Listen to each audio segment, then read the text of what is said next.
Hi, folks. You're with Tassless today. Tassless today, your pushback channel, and thank you for joining this radio audio live stream. In this essay, I'd like to talk about the cost of supporting, looking after, paying for alleged refugees. Now, I've looked at a number of costings and spreadsheets, and given the jargon and the way they're presented, it's not that easy actually to navigate through it and come up with real costs. But comparing what it costs to move an alleged refugee from a refugee camp or wherever into, say, Britain or a white first world, white Western country. And then what the cost is of keeping them in situ in a refugee camp. Now, there are some nuances to the costing, and I'll get to those in a minute. But depending on whose numbers you look at, even the groups that are ideologically at least in support of moving illiterate peasants into the white West, these people have a right to a first world life as well. They do, says who. But they, if you look even at their costings, then it's between 80 to 100 times more expensive to move these people into the first world than it is to look after the refugee camps. So for every $1, and let's do around, say, to 85 in a ratio of comparison, for every $1 that it costs to look after a refugee in a refugee camp, it costs $85 to look after that same refugee when you move them to the West. So vastly more expensive. Now, that money has to come from the taxation system and of the services available in the West. So for every one of these people, these alleged refugees, gets moved to the West, they're deducting, it's a direct deduction on the quality of life, the lifestyle, the purchasing power of the Western white citizen who's already incumbent in those countries. So it's a reduction in their standard of living, or the reduction in their purchasing power of their paycheck, because the taxes are being taken away from them to pay for a service they don't receive. But also it's a reduction in services generally. It's harder to get to see a doctor, longer hospital waiting lists, more expensive.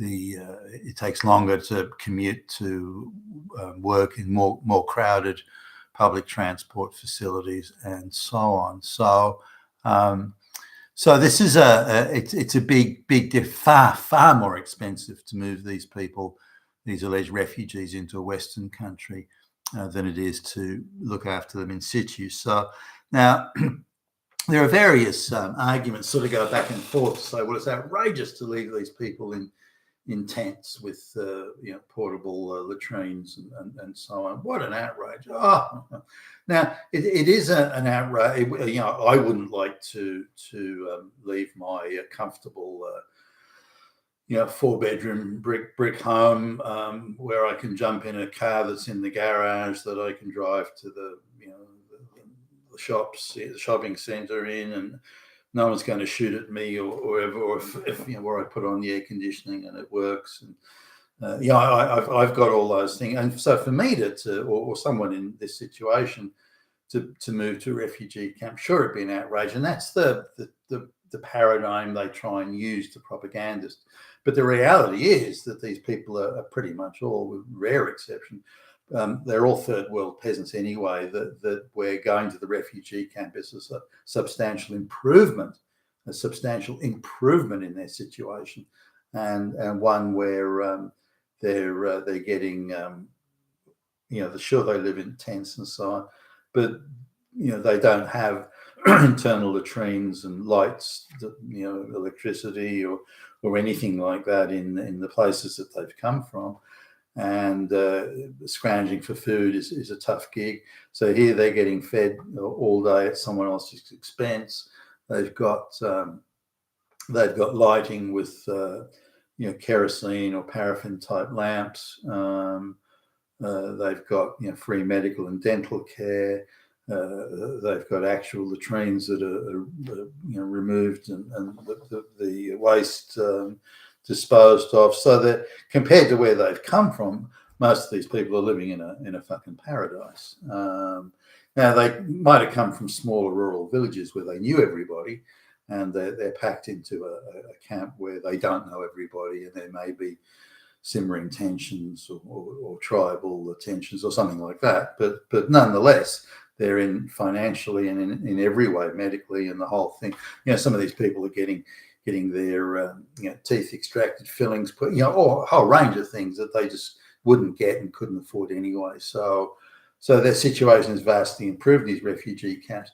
Now, looking at the costings, certainly the spreadsheets I was able to get my hands on, the costings, the mathematics is a bit hard to work out, because in some cases they're claiming that the services are for free because they're donated by an NGO, but the NGO is able to operate tax exempt in all sorts of Western countries. So similarly, there are various donations they receive from, say, the United Nations. So the money is coming from somewhere to pay the people and to provide the resources. The other things like Australia gives $100 million worth of aid, but this may be a couple of boatloads of grain, for example, a couple of boatloads of grain, and they're just putting the price of the grain at the highest possible price they can magically muster up. And so, well, there you go, there's the 100 million. When in reality, if they had to sell that in the real open market, they'd be lucky to get 10 million for it. But they can give a headline claim, look, we just gave 100 million. We are fucking virtuous. 100 million. So, and other things too, where there's a vast array of race and gender and gay lesbian consultants that go like flies to shit around these sort of places, and they're paid in some cases handsomely. Very handsomely to supposedly advise. So the money that is donated and given is typically, or much of it, not all of it, much of it is spirited away into the pockets of the elites and their flunky stooges. So there's a lot of corruption of purpose, and actual financial corruption. So, but nonetheless, going through those spreadsheets, it is much cheaper to look after these people in situ. There's the land that they're on, for example, is not rented or owned. It has actual no value. The tents that they are given are written off. They have no accounting value on a balance sheet. The food and donating. There are people that are giving their time for free. A doctor will work there for a month, but some of these are student doctors and all that sort of thing. They're not highly experienced ones, and they're given food and accommodation and all the things that they need, and they go and donate their time for a month. So technically, they're not. There's no salary or pay, even though there's a cost. But that cost of keeping them in hotels and feeding them, that's a separate balance sheet somewhere else from another donation and through another NGO. So trying to work all that out. So I don't think the difference is as high as $85 cost in the West versus $1 in the refugee camp. I don't think it's that level of differential. It's much easier to do a full set of accounts once somebody comes into the West. For example, if they're given a hotel room in downtown New York, you can say, well, the hotel room would normally rent for for example, $200 a night. The food is worth $80 a day, for example. They're given $50 a week. The mobile phone is worth. So you can account quite directly for the cost of somebody being there. It's much more difficult to do the accounting for the refugee camp. There's a lot of feather bedding in different ways that's dispersed across a gazillion balance sheets, if you like, and also the write-off and the write-down of the costs, because they've written off the costs. For example, the tents, because they've written off the costs, then you can say, well, that's zero cost to house. Well, no, it's not. So the tents still had to be bought. People had to put them up, and flooring had to be put in. So, but when you write all that off in accounting, it becomes like an accounting trick. The cost is now zero simply because you wrote it off. But there was a real cost in buying those tents. Now, even if those tents were donated from surplus stock, or where they were, say, I don't know, factory seconds that had missing stitching and anything like that, then they were still written off by the provider, even though there may have been a sweetheart deal to pay them some money. So anyway, what I'm trying to indicate there is the accounting isn't as direct and easy and as straightforward, whereas in the West it can be strictly accounted for. When you're in the refugee camps, it's far more difficult to get an accurate costing. Is it far cheaper to keep them there than it is to move them to the West? Oh, you bet. I mean, there's no question of that. But is it $85 to one? I've even seen some that are like claim it's more than $100, like $1 in the refugee camps versus $100+ moving to the West. That seems excessive to me. But is it? It would be 25 or 30 to 1.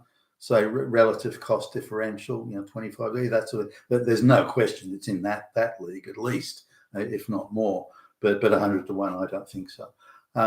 Even so, when we look at it, it's far cheaper to keep them in the refugee camps than it is. And the idea is they should be in the refugee camp until the famine or the civil war or the whatever dies down, and then repatriate them. What's particularly concerning, given that the Western nations are more than happy to interfere in the internal workings of any government that displeases them, for some reason they're very, very reluctant to interfere in the nations where large displacements of people are caused. Some of these petty tribal conflicts that break into civil war and some of these tin pot African countries, there could be a lot done to stop that and prevent that. But instead, there seems to be no effort here. Blacks killing each other, who cares? And so when thousands of hundreds of thousands, tens of thousands of people are displaced through these sort of events. Similarly the famines. Now, if it's just purely weather driven, but you look at some of the governments, they rely on crops that are super water intensive in a place where the supply of water and rainfall is very patchy and uncertain. Now, why are those governments allowed to do that? Why are they encouraged so strongly to do it?